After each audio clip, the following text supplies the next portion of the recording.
ಒಡ್ಡಿದರೋ ಪಡಿನೆಲನನು ಅವನಿಯ ದಡ್ಡಿಯೋ ಮೇಣೆನಲು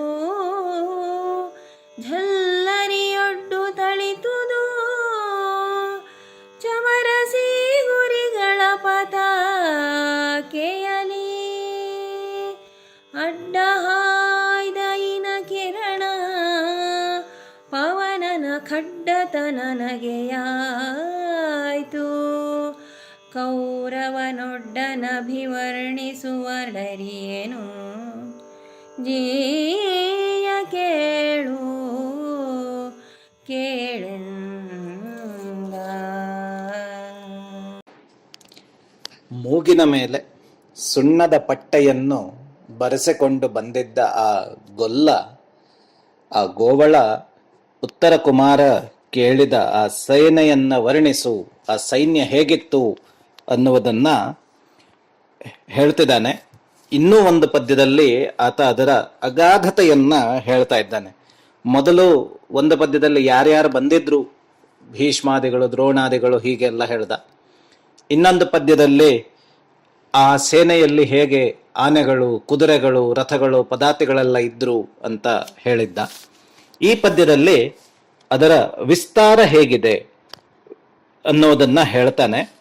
ಪಡಿನೆಲ ಅಂತ, ಒಡ್ಡಿದರೋ ಪಡಿನೆಲ, ಇನ್ನೊಂದು ನೆಲವನ್ನೇ ಸಿದ್ಧ ಮಾಡಿದ್ರೇನೋ ಅನ್ನೋ ರೀತಿ, ಆ ರೀತಿ ಅವನಿಯ ಮೇಲೆ, ಈ ಭೂಮಿಯ ಮೇಲೆ ಆ ಸೈನ್ಯ ಕಾಣ್ತಾ ಇದೆ. ಅಂದ್ರೆ ಭೂಮಿ ಅಗಲ ಅನ್ನೋ ಒಂದು ವಿಶೇಷಣವನ್ನ ಮುಂಚೆ ಬಳಸಿದ್ದನ್ನು ನಾವು ನೋಡಿದ್ವಿ.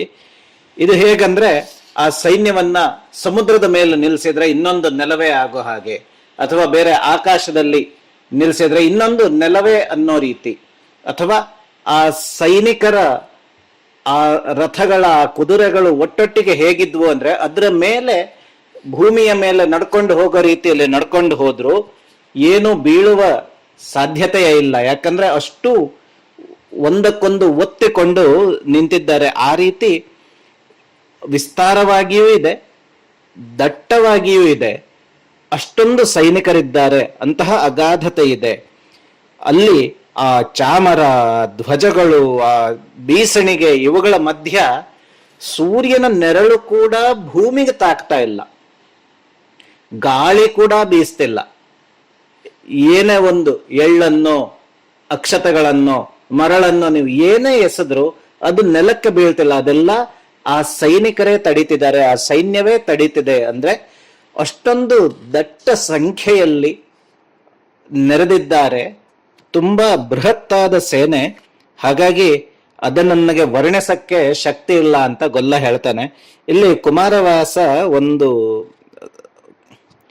ಕುಮಾರವ್ಯಾಸನ ಒಂದು ಚಮತ್ಕಾರವನ್ನು ನೋಡಿ, ಗಾಳಿಯ ಸೊಕ್ಕು, ತೂರುವ ಸೂರ್ಯನ ಕಿರಣ ಅಥವಾ ಗಾಳಿಯ ಸೊಕ್ಕು ಹಾಸ್ಯಾಸ್ಪದವಾಗಿ ಕಾಣ್ತಾ ಇದೆ. ಅಂದ್ರೆ ಅದು ಅಸಾಧ್ಯ. ಆ ಸೈನಿಕರ ಮಧ್ಯೆ ಗಾಳಿ ನಾನು ತೂರ್ಕೊಂಡು ಹೋಗ್ತೀನಿ ಅಂದ್ರೆ ಒಬ್ರು ಸೈನಿಕರು ಅಥವಾ ಇನ್ನೊಬ್ರು ಸೈನಿಕರು ಇಷ್ಟು ಜನರ ವರೆಗೆ ಹೋಗಬಹುದೇನೋ, ಅಲ್ಲಿಂದ ಮುಂದೆ ಆ ಸೈನಿಕರೇ ಗೋಡೆಯ ಹಾಗಿದ್ದಾರೆ. ಹಾಗಾಗಿ ಆ ಗಾಳಿಗೆ ಮುಂದೆ ಹೋಗ್ಲಿಕ್ಕೆ ಆಗೋದಿಲ್ಲ. ಅದು ಎಷ್ಟೇ ಜೋರಾಗಿ ಬೀಸಿದ್ರು ಎಲ್ಲಾ ಸೈನಿಕರನ್ನ ದಾಟಿ ಅದಕ್ಕೆ ಮುಂದೆ ಹೋಗಕ್ಕೆ ಸಾಧ್ಯವೇ ಇಲ್ಲ. ಅಷ್ಟೊಂದು ಗೋಡೆಯ ರೀತಿಯಲ್ಲಿ ತುಂಬಾ ಹೆಚ್ಚಿನ ಸಂಖ್ಯೆಯಲ್ಲಿ ಸೈನಿಕರಿದ್ದಾರೆ ಅನ್ನುವ ವರ್ಣನೆಯನ್ನ ಇಲ್ಲಿ ಗೊಲ್ಲ ಮಾಡ್ತಾ ಇದ್ದಾನೆ. ಒಳಗೆ ನೀ ಕಾಲು ಒಡೆ ದುರ್ಗವ ಬಲಿಸು, ಬವರಕ್ಕೆ ಹಿಂದುಗಳೆಯದೆ ನಿಲುವ ಮನ ನಿನಗೀಗಲುಂಟೆ, ನಡೆಯಬೇಕು ಎನಲು ಕೆಲಬಲನ ನೋಡಿದನು, ಮೀಸೆಯ ನಲುಗಿದನು, ತನ್ನಿದಿರ ಮೇಳದ ಲಲನೆಯರ ಮೊಗ ನೋಡುತ್ತ ಉತ್ತರ ಬಿರುದ ಕೆದರಿದನು. ಈ ಪದ್ಯದಲ್ಲಿ ಗೊಲ್ಲ ಅಲ್ಟಿಮೇಟಮ್ ಅನ್ನೋ ರೀತಿಯಲ್ಲಿ ತನ್ನ ಕೊನೆಯ ತೀರ್ಮಾನವಾಗಿ ಒಂದು ಮಾತನ್ನ ಹೇಳ್ತಾನೆ, ನೀನು ಹೇಗಿದ್ರೂ ಆ ಸೈನ್ಯವನ್ನು ಎದುರಿಸಲೇಬೇಕು, ನೀನು ಶೂರತನದಿಂದ ಹೋರಾಡಲೇಬೇಕು.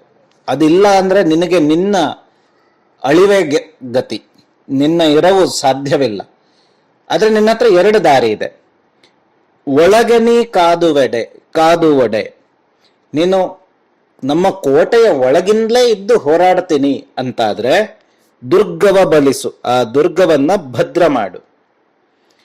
ಇಲ್ಲ, ನನಗೇನು ಒಳಗಿದ್ದು ಹೋರಾಡಬೇಕು ಅಂತಿಲ್ಲ, ನನ್ನಲ್ಲಿ ಶೌರ್ಯವಿದೆ, ನಾನು ಹೊರಗಡೆನೆ ಹೋಗ್ತೀನಿ ಅಂತಾದ್ರೆ ಬವರಕ್ಕೆ ಹಿಂದುಗಳೆಯದೆ, ಯುದ್ಧಕ್ಕೆ ಹಿಂಜರಿಯದೆ ಮುಂದೆ ಹೋಗು, ಸೇನಾ ಸಮೇತನಾಗಿ ಯುದ್ಧಕ್ಕೆ ಹೊರಡು. ನೀನು ಇಲ್ಲಿ ಅಂತಃಪುರದಲ್ಲಿ ಈ ರಾಣಿವಾಸದ ಗೂಳೆಯವ ತೆಗೆಸು, ಈ ರಾಣಿಯರ ಮಧ್ಯೆ ಏನು ನಿದ್ದಿ ಇಲ್ಲಿದ್ರೆ ಆಗೋದಿಲ್ಲ, ನೀನು ಹೊರಡ್ಲೇಬೇಕು ಅನ್ನೋ ರೀತಿಯಲ್ಲಿ ಒಂದು ಕೊನೆಯ ಬಿಗಿಯಾದ ಒಂದು ತೀರ್ಮಾನದ ಮಾತನ್ನ ಗೊಲ್ಲ ಹೇಳ್ತಾನೆ.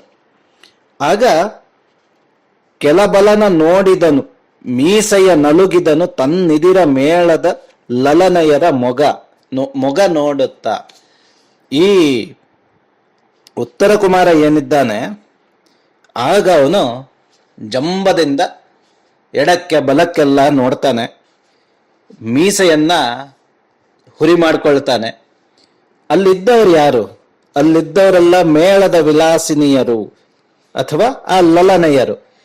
ಅವರಲ್ಲಿ ಕೆಲವರ ಹೆಸರನ್ನ ಹಿರಿಯರಾದ ಶ್ರೀ ಮತ್ತೂರು ಕೃಷ್ಣಮೂರ್ತಿಗಳು ಒಂದು ಕಡೆ ಹೇಳಿದ್ರು. ಅದರ ಪಟ್ಟಿ ಹೀಗಿದೆ. ಅಲ್ಲಿ ಉತ್ತರ ಕುಮಾರನ ಆಸ್ಥಾನದಲ್ಲಿ ಇದ್ದ ಹೆಂಗಳೆಯರು ಯಾರಂದ್ರೆ ಶಂಕಿನಿ, ಅಶ್ವಿನಿ, ಹಂಸಿನಿ, ಸ್ವರ್ಣಗೌರಿ, ಸುಲೋಚನ, ಹೇಮಾಂಗಿನಿ, ಮೃದುಭಾಷಿಣಿ, ನಾಗವಲ್ಲಿ, ಶ್ಯಾಮಳ, ಗೋಮತಿ ಹೀಗೆಲ್ಲ ಇದ್ರಂತೆ.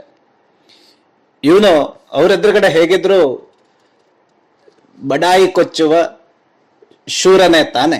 ಹಾಗಾಗಿ ಅವರನ್ನೆಲ್ಲ ನೋಡಿ ಮೀಸೆಯನ್ನ ಹುರಿ ಮಾಡಿಕೊಂಡು ತಾನೇನು, ತನ್ನ ಪರಾಕ್ರಮವೇನು ಅನ್ನುವುದನ್ನ ಹೇಳಲಿಕ್ಕೆ ಬಿರುದ ಕೆದರಿದನು ಅಂತ. ಅಂದ್ರೆ ಅವನಾಗಿ ಅವನ ಬಗ್ಗೆ ಹೇಳ್ಕೋಬೇಕು. ಇನ್ನೊಬ್ರು ಹೇಳೋದು ಕ್ರಮ. ಯಾರೇ ಆದರೂ ಒಬ್ಬರ ಹೆಚ್ಚುಗಾರಿಕೆಯನ್ನ ಅವರಾಗಿ ಹೇಳ್ಕೊಳ್ತಿದ್ದಾರೆ ಅಂದ್ರೆ ಅದು ಅಷ್ಟೊಂದು ಸಮಂಜಸವಾದ ವಿಚಾರವೇನಲ್ಲ. ಇನ್ನೊಬ್ರು ಇವರ ಅಗ್ಗಳಿಕೆಯನ್ನ ಹೇಳಿದ್ರೆ, ಅವರು ಗಳಿಸಿರುವ ಬಿರುದುಗಳ ಬಗ್ಗೆ ಹೇಳಿದ್ರೆ ಅದಕ್ಕೊಂದು ಗೌರವ. ಸಾಧಾರಣ ಯಾರು ಅಂದ್ರೆ ಭವಂತಿ ನಮ್ರಾಸ್ತರವಾ ಫಲೋದ್ಗಮೈಹಿ ಅಂತ ಹೇಳ್ತಾರಲ್ಲ, ಹಾಗೆ ಯಾರು ಸಾಧಿಸಿರ್ತಾರೋ, ಯಾರು ಸಜ್ಜನರಿರ್ತಾರೋ, ಅವರು ಎಷ್ಟೇ ಬಿರುದುಗಳನ್ನ ಗಳಿಸಿದ್ರು, ಎಷ್ಟು ಬಿರುದು ಬಾವಲಿಗಳನ್ನ, ಎಷ್ಟು ಗೌರವವನ್ನ ಸಂಪಾದನೆ ಮಾಡಿದ್ರು, ಅವರ ಬಗ್ಗೆ ಹೇಳ್ಕೊಳ್ಳೋದಿಲ್ಲ. ಅವರು ನಮ್ರರಾಗಿಯೇ ಇರ್ತಾರೆ. ಆದ್ರೆ ಉತ್ತರ ಕುಮಾರ ಹಾಗಲ್ಲ. ಆತ ಬಿರುದ ಕೆದರಿದನು ಅಂತ ಕುಮಾರವ್ಯಾಸ ಹೇಳ್ತಾನೆ. ಆತ ಕೆದರಿ ತಾನೇ ಹೇಳ್ಕೋಬೇಕಾಗಿದೆ, ಬೇರೆ ಯಾರು ಅವನ ಬಗ್ಗೆ ಹೇಳೋದಿಲ್ಲ. ಮತ್ತೆ ಇಲ್ಲಿರುವ ಹೆಂಗಳೆಯರ ಮಧ್ಯೆ ತನ್ನ ಪ್ರತಾಪವನ್ನ, ತನ್ನ ಶೂರತನವನ್ನ ಆತ ಹೇಳಲಿಕ್ಕೆ ಶುರು ಮಾಡ್ತಾನೆ.